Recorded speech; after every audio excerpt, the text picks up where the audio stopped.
What's up everyone, it's Q from Retro Q Gaming, and if you remember, over the last couple of months I've been wanting to diversify to a couple of new retro stuff to an extent, stuff that I had always wanted but never got around to or never had a chance to, but now I'm actually stepping forward and doing it. And while this video doesn't really affect the channel too much, I just want to talk about it because I'm hyped and it's great to talk about. I'm just really excited for it. So, what is it anyway? What am I talking about here? Well, as the title has already given it away completely, I won't build it up or hype it up too much as a hidden mysterious factor, but I'm getting an arcade machine. It's gonna be beast, and it's the badass thing about it is it's actually a proper arcade machine. Now in 2017, the day we live in with whole modern stuff, generally you have reproduction arcade machines which will support basically any game you throw in it. You can get an arcade machine, you can build one yourself, stick a RetroPie or a Raspberry Pi or something in there and play all sorts of stuff on it. But no, that's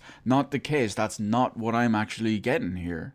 What I'm actually getting is a modified CPS1 cabinet, because it's modified to take all CPS1 games, as well as it will take other select non-specific CPS boards that will just generally work on relatively same hardware, in the sense that, say, there's Konami games and stuff too, Konami arcade machines, etc., that aren't specifically designed for the CPS1 system, but they will run basically the same way in their own cabinet. So were you to put that in a supported CPS1 switcher, or whatever we'll call it, it will work perfectly and flawlessly the way it's originally designed to. And that's the way I'm getting my cabinet, and I can't wait for it. Now, I'm going to give you a little bit of a story, because this is... I just got back today from checking out the machine itself, from testing out some of the ROM boards, checking the actual hardware, the physical condition of the boards and the cabinet, etc. And I want to give my experience about the whole thing. So a friend of mine put me in contact with this guy who he knew had arcade machines. The guy runs a business and he has just leftover arcade machines, and he originally had 3. He actually sold one of them off. Some guy specifically wanted a Street Fighter cabinet, and he sold off his CPS1 with Street Fighter 2 Hyper Fighting, which I'm actually absolutely raging for, because that's my personal favorite version of Street Fighter 2. But the point is, he sold off a cabinet with that. He sold off Bubble Bobble separately and 1 or 2 other games separately as well. But he had about a dozen games and 2 arcade cabinets left. So what we did is we got down there, we checked it out. He had one still set up in the shop. It was just thrown away in a corner that basically no one ever used anymore, but it was there in case someone wanted to. It had a random Pac-Man game in it at the time. And first off, he turned it on. And he said, okay, you can test out the buttons here. You can see how it works. You can check the screen quality and all yourself. I was like, okay, that's perfect. We'll check out that for a few minutes. After that, we went to the internals of it. We started looking around in there, making sure everything was copacetic. It looked all pretty good, a little bit dusty, but, you know, it's a 30-year-old arcade machine. It's expected at this point. So that was that, and we were looking for that one. So he took us to the back, where he had the other ones, which was just stored out the back of the store. So we went out there, we had a look at it anyway. We started taking a look at what was already in his second one. The one he had out on the floor originally only had a single control stick and 4-button combo on it. Now he has a dual stick 4-button, well, I suppose it'd be dual stick with 2x4 player button layout. He has the panel for that as well for both machines, so that's not a problem. Obviously he's including both of them with theirs, so that's pretty good. So went out to the back. That one had 2 already on it by default. He wanted to just show me it in action and show me how it worked. So me and my friend who was there with me, we quickly tested out there was a shoot 'em up game on there. I don't remember the name of it off the top of my head, but we tested it out. Everything was looking good. The screen, because you could turn it horizontally or vertically, which he went over in detail on how to do and all as well, based on whatever game you're playing. And we tested that out. That was good. All the buttons and all the controls and all were looking good on there. And then we started looking at some of the games. So naturally he had a big cardboard box full of games. A big cardboard box full of these huge ROM boards for arcade machines. Now, if you've never seen a ROM board for an arcade machine, a proper one, you can just have a quick Google and you'll see the size of these motherfuckers. A single ROM board is about the size of a modern day console. It's about the size of a PS4. It's pretty damn big. But anyway, that's beside the point. So we were looking through all of these anyway.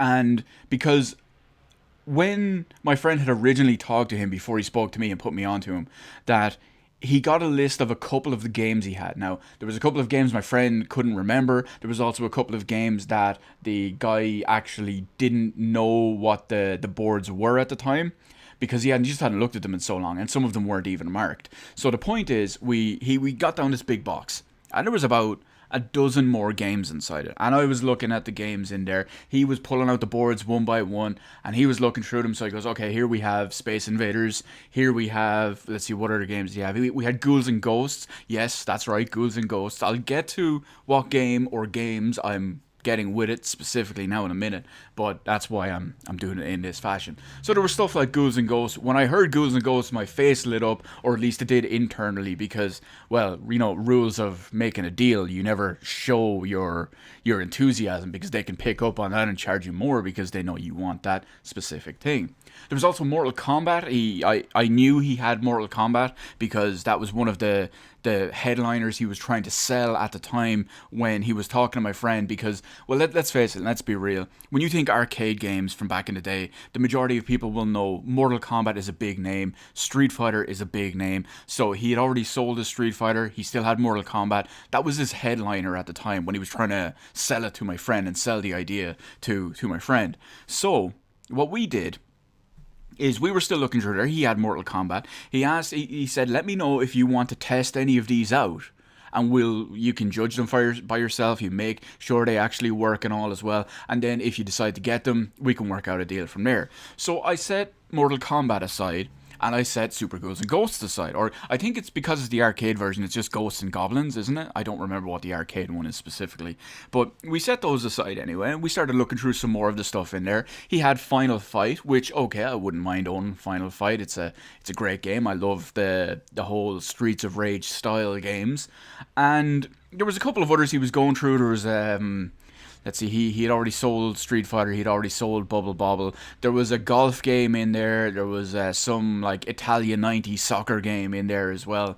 Stuff that I wasn't really interested in. There was a couple of Capcom ones, which was nice. Ghosts and Goblins, of course, being a Capcom one. It was always nice to, as he was flicking through the boards, you see the official Capcom seal and logo, which was always really nice.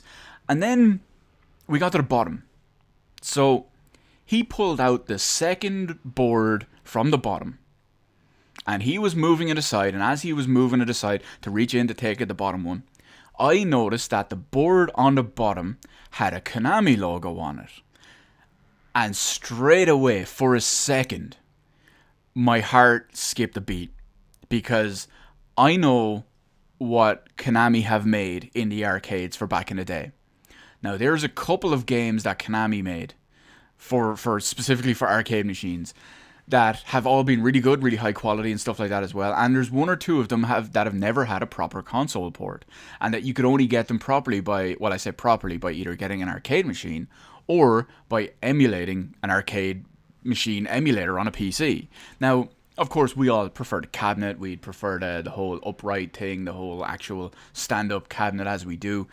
And when I saw that Konami logo, I've already said it, my heart skipped a beat, because for a split second, I just thought to myself, holy shit, this could be Aliens, the arcade game Aliens. Now, if you aren't familiar with that, it's an amazing, badass game that plays kind of like Streets of Rage, but it's in Aliens. It's Aliens. It's Aliens. What can I say? It's Aliens. I could say Aliens all day, but it's Aliens.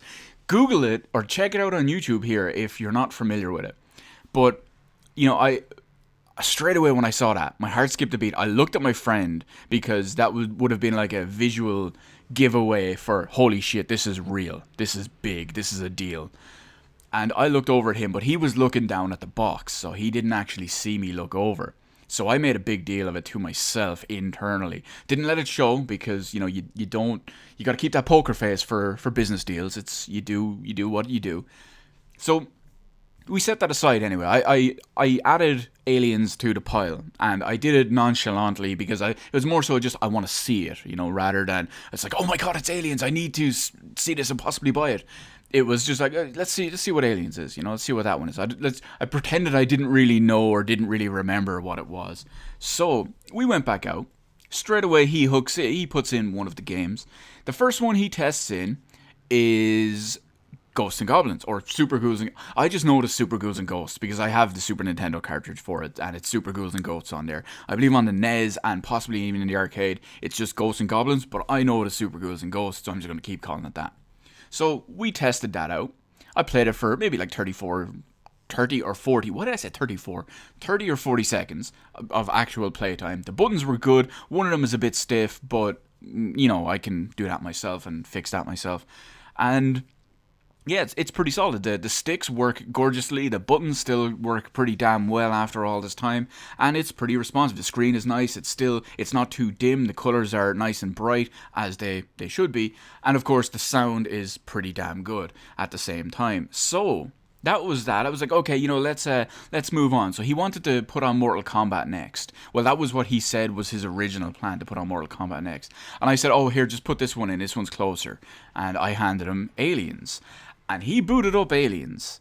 And it was the Aliens arcade game, the one I thought it was. And at that moment, I was sold. Now, I was probably sold anyway, but let me rephrase that. I was sold on spending more than I should have. Now, I still got a reasonably good deal for a CPS-1 that is able to take... Well, it's the swappable CPS-1 with a good quality cabinet. I'd say out of 10, it's probably like a 7 out of 10, maybe an 8 out of 10 quality cabinet. And at the same time, it can play all the other stuff as well, the other boards, the non-dedicated Capcom ones that will work on similar stuff. Hence Aliens, because it's a Konami game. But that was it. That sold it for me. I just wanted to include that extra little bit of story. Because me, him, and the guy selling, me and my friend, and the guy selling them, standing over a box, looking in, and you have one of those moments where you see something and beyond your wildest dreams, it could be it. And then it just turns out that it is. It's like the kind of thing you'd see in a TV show or hear on a story or something, which you are technically hearing on a story now anyway, but that's all besides the point. I'm getting really excited, as you can probably tell in this video, but yeah, it's pretty damn good. So that's it. We made the deal on it. I'm not going to talk about the actual price on it. I know prices on, say, arcade machines and the general side of it, as well as the actual ROM boards. He had a good grasp of it. He didn't have the full grasp, so I made him a realistic offer, like in the ballpark of what... what was fair and what wasn't, and he accepted it. He accepted my first offer on it, which was pretty damn good, and I was really happy about, because even though I spent more than I originally wanted, I didn't go too much above what I thought was fair. So, well, I didn't go above what I thought was fair, I should say, and that was all pretty good. So I'm really, really looking forward to that. So we struck the deal, shook hands on it, gave him the deposit, and I said, listen, it's going to be about 2 weeks before I can get everything organised and sorted around and all that stuff. He goes, no problem, I'll have this board in here with the way you want it set up. I'll have which is the 2 sticks. The 2 sticks and 4 button combo on by default instead of the 1. But don't forget, he's giving me the 1 extra stick, play it as it is, but either way, it doesn't really matter. And he's setting it all up. He's going to organise the entire thing so that it's all... Not customized, but programmed for the TV and picture and sound and all properly.